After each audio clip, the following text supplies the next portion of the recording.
is very clear. The component that is given to me is particularly of the RCIA, the right of Christian initiation of adults. Right of Christian initiation of adults.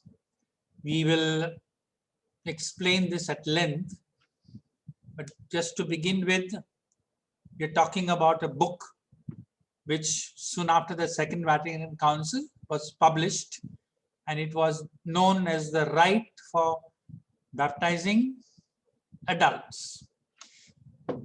Just wanted to begin by asking a general question.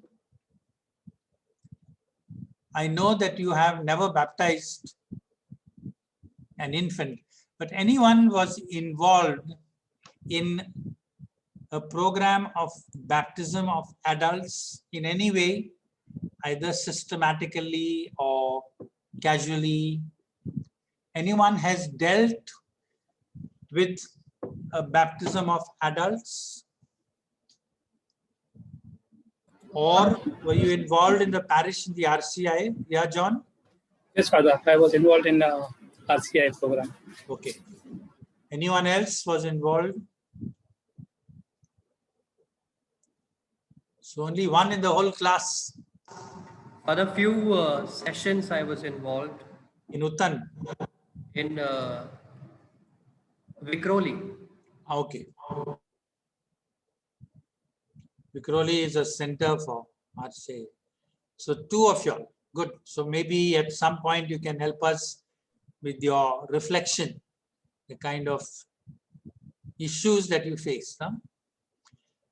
But just to begin with, see, there was a time when those who wanted to get baptized, particularly for the sake of marriage, they would come to the priest and say, Father, I'm getting married to so-and-so who's a Hindu or a Muslim. And then they would summarily train them for the faith, depending on how much time you had. And then at a given point, they would baptize them, maybe in the sacristy or something, and get them ready for marriage. Very rarely, only for the sake of pure baptism. Then they would take some more time. But after the Second Vatican Council, very clearly, that was stopped. That was completely thrown out because they said that when you want to baptize an adult, which is very different from baptizing an infant, the church decided we have to go back to something that was done in the early church. So when you did your history of the church, you must have heard about the catechumenate. So Second Vatican Council, Sacrosanctum Concilium, demanded that adults should be baptized only by using the catechumenate, not otherwise. And this was a demand made in the Second Vatican Council by the bishops. So after the bishops made that demand, obviously the rite had to be published. And that is what happened. That is what the RCIA, the Rite, RITE, of Christian Initiation of Adults, published in 1972. So this is all post-Vatican II. So very clearly, therefore, if now in your parishes you want to baptize an adult, by law, you have to go via the RCIA, not otherwise, unless there is an emergency. And the emergency is only basically death. If there is a death coming up. So otherwise, you have bound to take the RCIA. And now the RCIA has become a very seminal vision for catechesis. That's the second step. Because when it was so forcefully brought back, they realized that what the RCIA is proposing is a very different, profound vision of catechetics in general. So the catechumenate became a basis for understanding the whole of catechesis, children, youth, and adults. So what I thought was, first, since it has been something that was brought back from the early church, let us first see what was going on there, because that is what we need to bring into our contemporary church. So Sunil, can you show us the history of the catechumenate? It's about 50 slides I will go through. Kindly pay attention to it. At the end of it, I would like to ask you whether those things can be now brought into the contemporary church today. So this is a historical overview of the catechumenate. Kindly grasp that word, catechumenate. Next slide.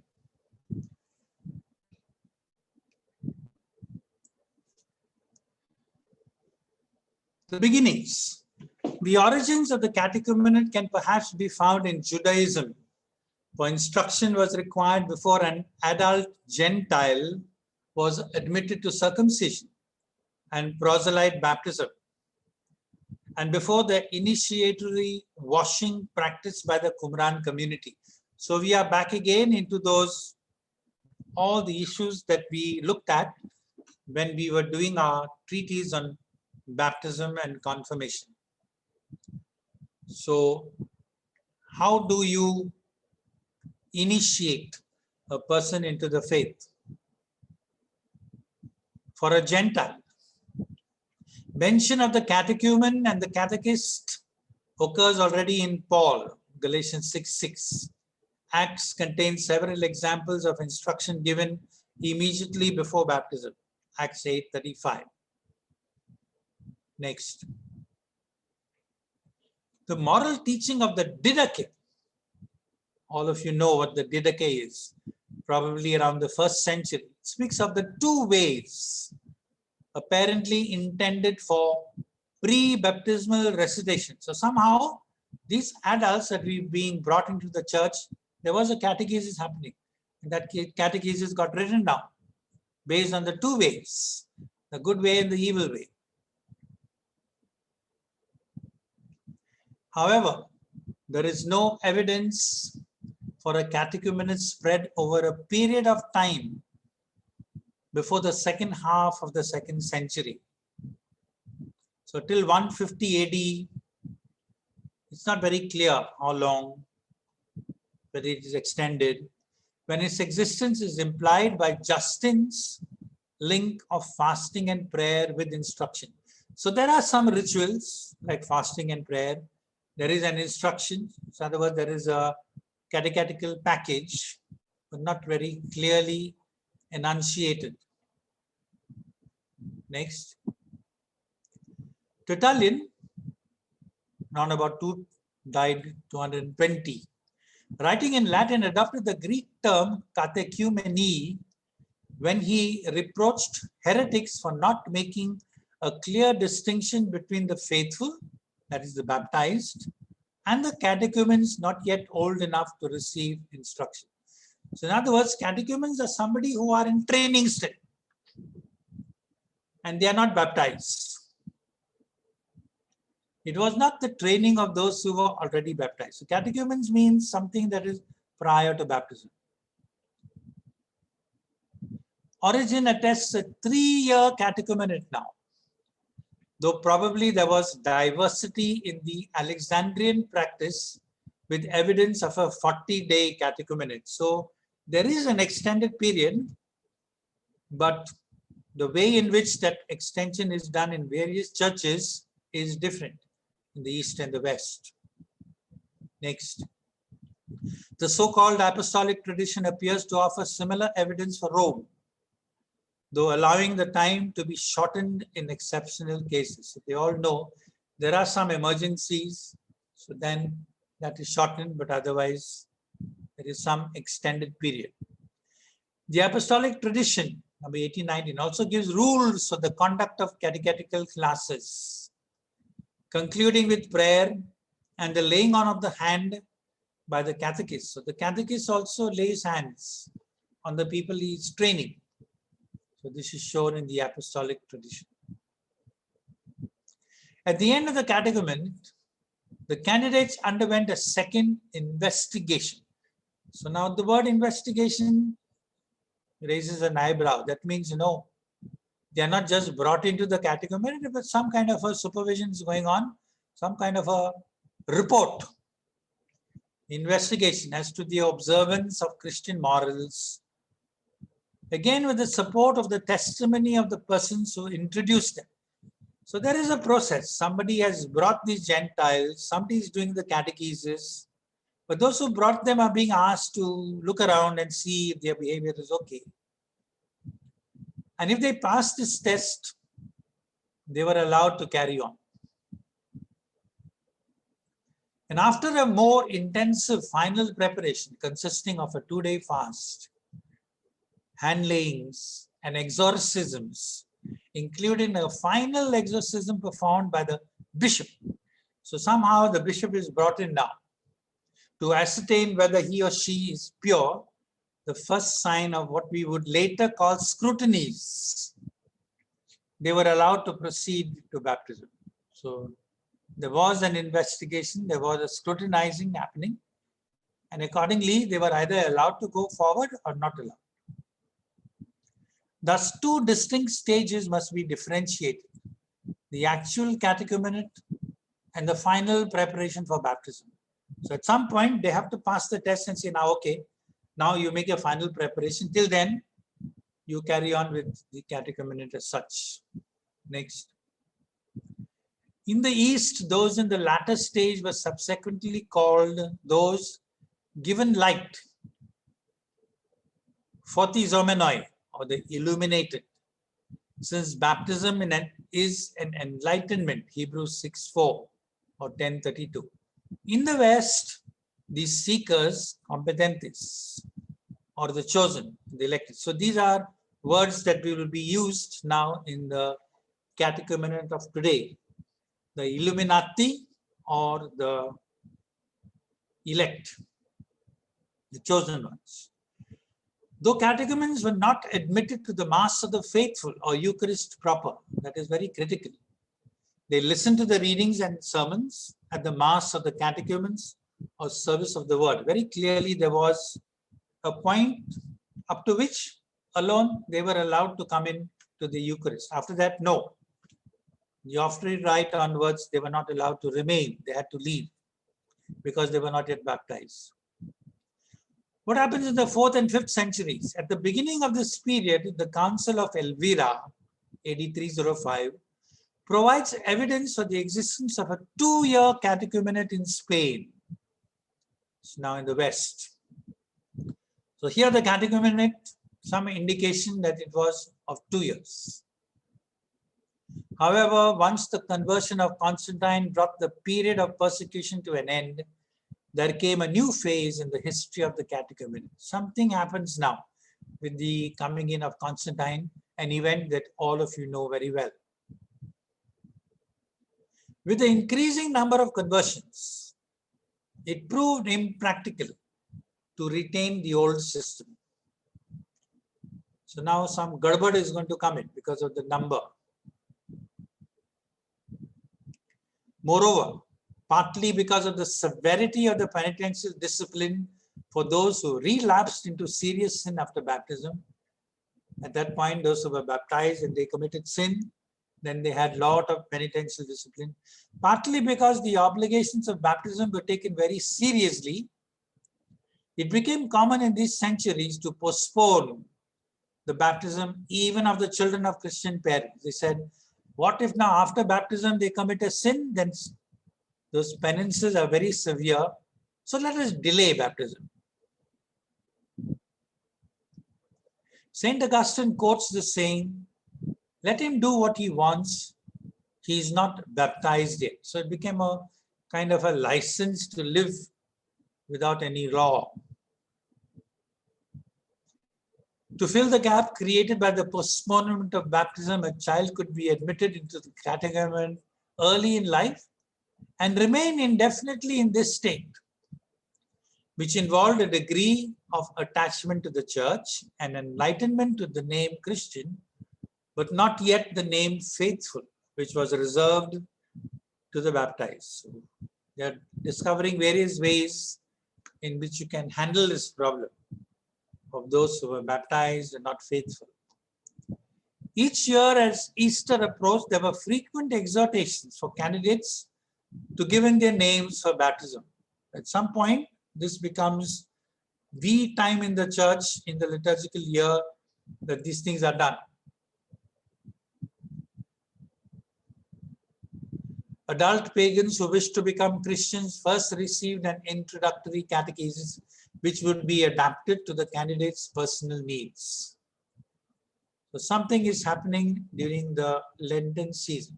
Examples can be found in Augustine's De Catechizandis Rudibus, which develops the principles for this kind of catechesis and presents two model instructions, a longer and a shorter one. So things are developing.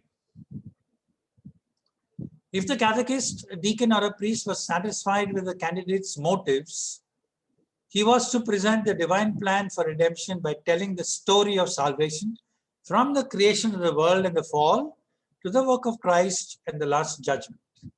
So that was what was done, telling the history of salvation. The example that Gregory of Nyssa provides in the East is his Oratio Catechetica, which takes a more systematic form. So in various places, different attempts. After this preliminary instruction, the applicant was admitted into the catechumenate by a rite. So here now admission becomes a rite, which might include the tracing of the sign of the cross on the candidate's forehead, which we therefore do very nicely now in imitation of that. Exorcism, the imposition of hands, and in the West, the administration of salt. So these are rituals that will now come in. The freedom from persecution in the 4th century brought about other changes in the catechumen. Candidates might offer themselves for baptism with inadequate motivation. Never knew why they want to become Christian. Is there some ulterior motive? Systematic formation, instead of being spread over 2 or 3 years, was now crammed into the few intense weeks between enrollment and baptism. So to short circuit it, these were the temptations that they faced. However, due weight should be given to the instruction the catechumens acquired from the many years listening to homilies, especially at the Sunday Eucharist. So they would get some amount of formation at the Sunday Eucharist. As an inducement to seek baptism, preachers dangled before the eyes of the catechumens hints of secrets to be revealed only to the initiated. So they would teach them. Those who are initiated understand what I mean. Chrysostom would say that. So in other words, to encourage them to say, long for initiation. The pilgrim Megaria describes the excitement which Cyril generated among his hearers by his catechetical preaching. Similar practices are evident elsewhere. So somehow the kerygma becomes something that you long for. At Milan, Ambrose explained the meaning of the rites in 6 instructions entitled De Sacramentis, delivered in the week after baptism. So various ways in which they can entice those who are in catechesis to long for the completion. A common feature of the Lenten catechumenate was the handing over or presentation of the creed. During Lent, they're saying, let us present them what we believe. It's called traditio symboli. Traditio means giving. Symboli, the symbols of our faith, which is the creed, at which the candidate for the first time heard from the bishop the words of the creed as a whole, for they were generally not revealed until the person had been accepted for baptism. So the creed is given to them as a kind of a complete prayer towards the end only. After learning the words with the help of the godparents, for it was forbidden to write them down, it was only oral because you had to learn it by heart and receive it by heart. The candidates on a later occasion had to repeat them to the bishop at a ceremony called the recital or giving back of the creed, reditio. So traditio, reditio symboli, to see if they had really learned it well. Another rite celebrated in the West from the time of the apostolic tradition was the scrutinies, which seem originally to have been solemn exorcisms overseen by the bishop to ascertain whether the candidates would show by their humble acquiescence that they had been truly delivered from the devil's power. So were they still under the influence of the devil? How do you check it? There was a rite. And they had to come and say, yes, I have given up the devil. In the same century, the Gelasian sacramentary gives rites for scrutinies on the 3rd, 4th, and 5th Sundays of Lent. So it is becoming now standardized. Not only the season of Lent, but the Sundays are fixed, 3rd, 4th, 5th. Before the end of the 6th century, the number of scrutinies has increased to 7, by which time they seem to have become little more than solemn exorcisms. So it is linked to getting rid of the influence of the devil in you. This shift which became about as an elaborate rite for adults, was now used for infants and children. So when you baptize infants, you know there is the anointing with the oil of catechumens and the prayer of exorcism before baptism. It is a vestige of this. This becomes a misnomer for children.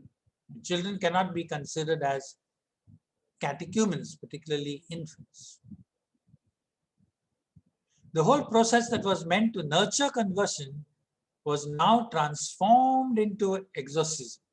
So there is an undue focus on this, an indication that perhaps parents might have benefited from it. So it might have become of an experience for the parents also to have a penitential experience at the time of the baptism of their infants. Subsequently, as adult baptism became a rarity except in missionary situations, the adult catechumenate was progressively reduced and ultimately fell into disuse. It disappeared because hardly all the baptisms were of infants, children of the parents who were already baptized. Modern times now. The impetus towards the restoration of a pre-baptismal catechumenate came originally from the missionary field. So from the mission area, from Asia, from Latin America, they said, now, how do we get adults to become Christians? Provincial councils of Mexico and Peru demanded a 40-day period of instruction before baptism. In other places, for example, the East Indies, a minimum of 20 days was the rule. In some of our mission areas in India also, at the time when the people are free from their field work, then they would call them to the mission station and do a catechesis, give them food, keep them there for 3-4 weeks, and then give them baptism. Cardinal Lavigeri, founder of the Society of Missionaries of Africa, the White Fathers, established a 4-year preparation for baptism, divided into stages of postulantes, catechumeni, and electi in Africa. So the mission field becomes more ripe for the return of the catechumen. Then the Constitution on the Sacred Liturgy, Sacrosanctum Concilium, 1963, laid down the general directives in number 64. This is critical, crucial. What does it say? The catechumenate for adults is to be restored. So it had lost its vigor, it was forgotten, it has to be restored and broken into several steps and put into practice at the discretion of the local ordinary. So SC 64 becomes the clarion call for the restoration of the catechumenate of old from the early church to be brought back. Number 65 says, in mission territories, in addition to what is available in the Christian tradition, it should also be permitted to incorporate ceremonies of initiation, which are found to be customary in each society. So you're supposed to adapt even the local cultural rites that are there. and sometimes rites which do not belong to the church from elsewhere. You can also bring them back into the church. In 1965, the council set out more detailed pastoral guidelines in Argentis, stating that the catechumenate is a period not only of instruction, but also of gradual spiritual development and introduction to the life of the local community. This is important. So catechumenate combines two things: instruction as well as the imbibing of the life of the community, which goes beyond instruction. That is the beauty of the catechumenate. Instruction plus life. So by the way, it cannot be therefore done online. Sorry to say that. RCI, Right of Christian Initiation of Adults, therefore. These directives were put into effect when Christian Initiation General Introduction was published in 1969, followed by the Right of Christian Initiation of Adults, RCI, in 1972. So I hope I've been able to go through a whole historical background. I want you to individually tell me, can you dream that these things can be now implemented in our church today? I'm not saying should we, because Vatican Council has said should. Can we? What to do? So give me your genuine response.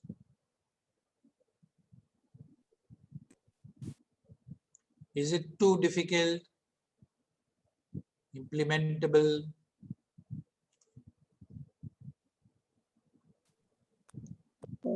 Further, according to me, after listening to the history and the old practices in different parts and in the early church, I feel we can implement some of the things like during the breakout times of our works, we can call them and guide them.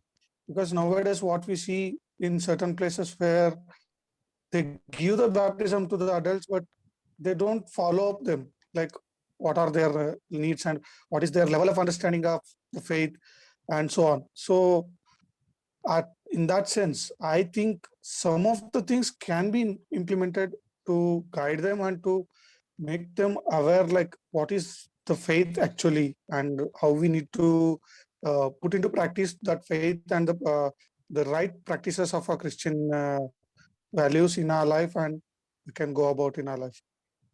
So according to me, we can implement some of the things. Okay. Anyone else?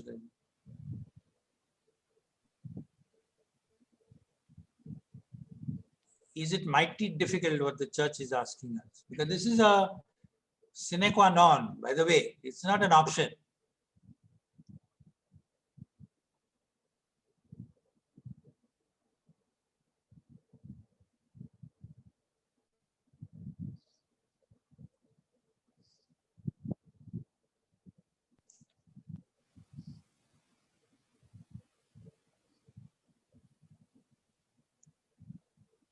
Any other response? From those who have absolutely had no connection with RCA, what is your reaction?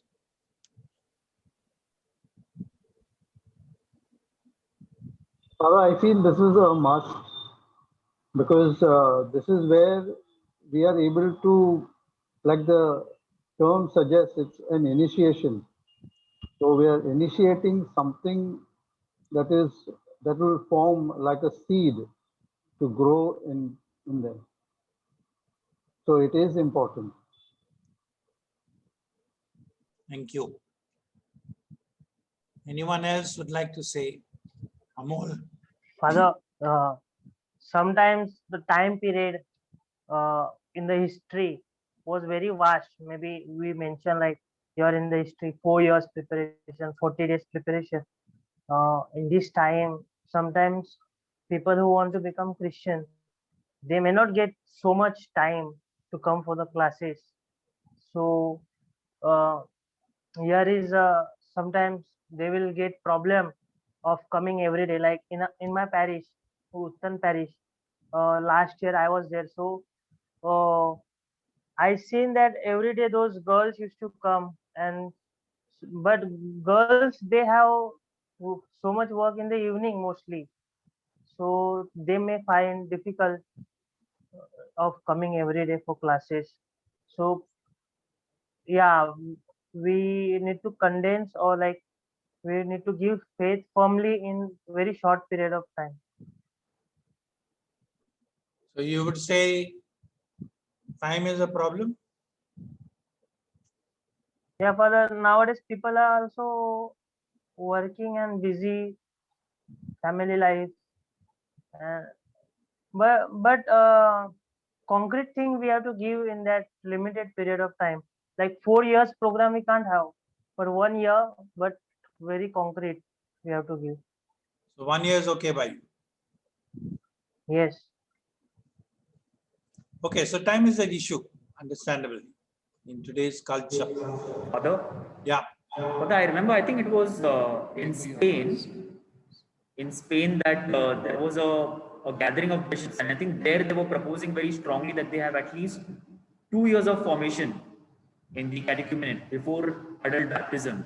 It was a few years ago that it had come up. 2 years.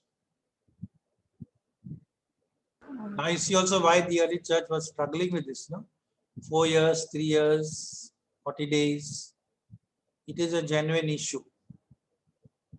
So the church has kept this quite elastic. Yeah, Jane, you want to say something?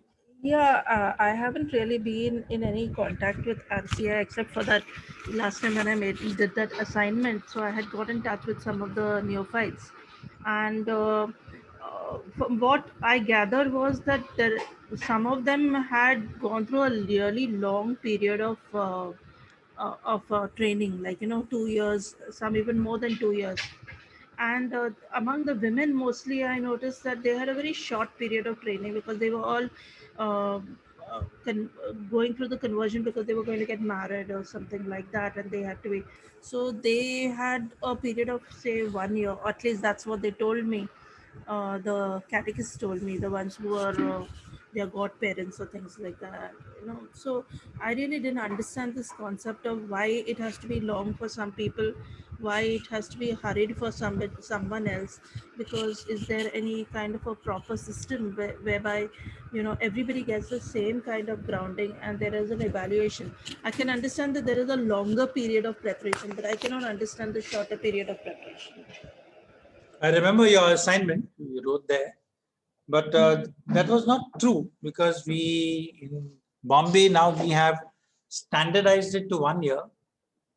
So we begin admitting them in the month of June, July, then it standardizes and finishes at Easter. So there is no separate. So we allow them to join also. Initially, we give them a leeway of 3-4 weeks to join, but then we close the doors and we tell them now you join in the following year. So there is no discrepancy there. We have a 1-year program. So let's. Father, is 1 year enough? Depends. So that is why if they are not enough, then we tell them we remove them earlier because we do not accept them as catechumens, which happens sometime in September, if they are not ready. As we go through the dynamic of the catechumenate, then you will understand where they are being weeded out. So the weeding out is done early. And if you are not ready for it, the catechumenate is not the place. You can go elsewhere because the rite of acceptance of the catechumenate means that you are ready for what is going to happen in general. So that is a very critical time, the first step that you take. We will come to that. Father, just a question. Yeah. Father, Father, is it everyday classes for 1 year or like once in a week or? The way we have standardized in Bombay, the Archdiocese of Bombay, is once a week, 2 hours every week. Yes. And it is done on various occasions. So, there are some sessions on Mondays, some sessions on Tuesdays, some on Sundays, and in various centers in the diocese. So if you are in Uttan, you don't need to come elsewhere. So locally it is standardized. So the more you can get now professional in conducting the RCIA, we can increase the number of centers also, which is true, so that they don't have to travel too far. So adjustments about the timing we do. There is morning, evening, night. We take into account the needs.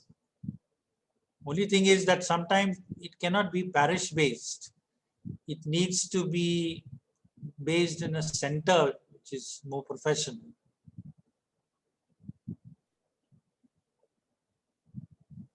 Sometimes what happens, sometimes one who teach catechism, one who teaches to the newcomers, that if they command or demand something from them, that also hinders. Sometimes one incident, a person want to become a Christian, he went to the priest, and the priest told you have to do like this, like this. So many demands are put forward, so that that person did not turn up to become a Christian. And that is also a problem of Father. So the RCIA is a diocesan project run by the Diocesan Catechetical Center. Now, this is new, you have to remember that. And therefore, a lot of training has to be done, not only of the catechists, also of the priests, also of the so-called sponsors. It is true what you're saying, absolutely. Sometimes the priest doesn't even know. You just say you have to do the scrutiny, he doesn't know what to do. Some of the priests, hopefully not you, are not even aware of the publication of the RCIA. So I have to ensure that you have gone through the third year of theology knowing that the RCIA exists. Even if you have not read inside pages, at least you know it exists. So now that is the difficulty. And therefore, the RCIA is always, the catechumenate is a diocesan project.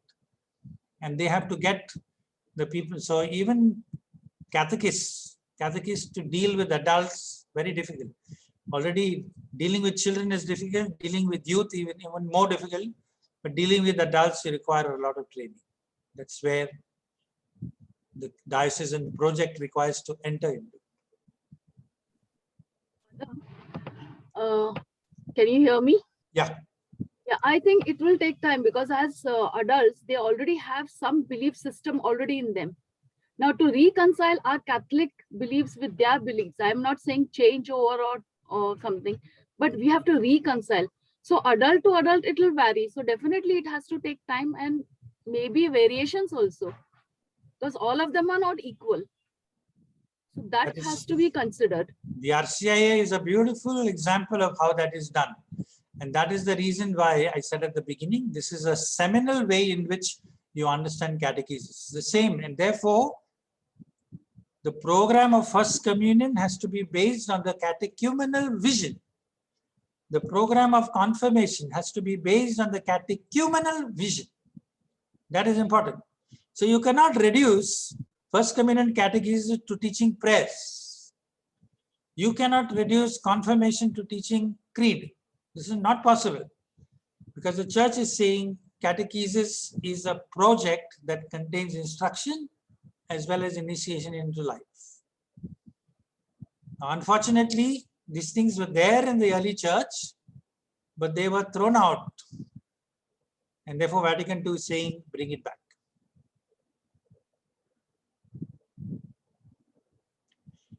So let us see how Vatican II, through the publication of the Rite.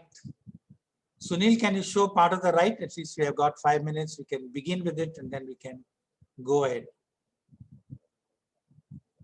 So this is the Rite of Christian Initiation of Adults.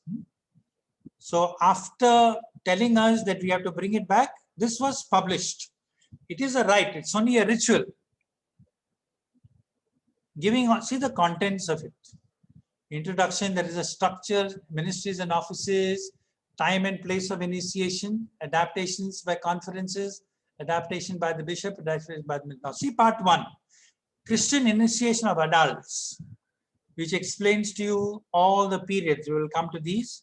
First step, second step, go down, Sunil, because I would like to see this part 2. Rites belonging to the period of purification. It goes on. So this is the whole first part up to Holy Saturday. Now see part 2. Rites for the particular circumstances. Go down, Sunil. First one, Christian initiation of children who have reached catechetical age. So if some child has reached 7 years of age, not been baptized, you have to reuse the RCI. Number 2, Christian initiation of adults in exceptional circumstances. If you have a little problem about time, what to do? Third, Christian initiation of a person in danger of death. That also is there. Preparation of uncatechized adults for confirmation and Eucharist. That means they have been baptized as infants, but somehow they were not confirmed, not given communion. You cannot do some summary version of yours. Number 4.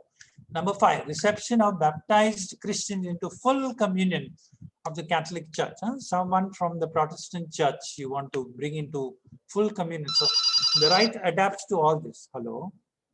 Yeah. Okay. No, not need for me here. So it is a complex ritual. So the rite is very elaborate in that sense. Can you go down, Sunil? Let's begin to look at the introduction. So the rite of Christian initiation presented here is designated for adults who, after hearing the mystery of Christ proclaimed, consciously and freely seek the living God and enter the way of faith and conversion, and opens their hearts. By God's help, they will be strengthened spiritually during their preparation. Okay, this rite includes not simply the celebration of the sacraments of baptism, confirmation, and Eucharist, but also the rites belonging to the catechumenate. So, okay, you know what to do on the baptism day. Do you know how to do the rite of acceptance? Do you know how to do the scrutinies? Do you know how to do the presentations? All that has been explained here. Number 3, so that the rite of initiation will be more useful for the work of the church and for individuals, parochial and missionary circumstances. The rite is first presented in part 1 of this book in its complete and usual form. Part 2 provides rites for the special circumstances. We have already seen that. So now what is the structure of the initiation of adults? We'll come to this after our break. So please take a break of 5 minutes, 10 minutes, and 5 to 12 we shall Yes, Father. start with the structure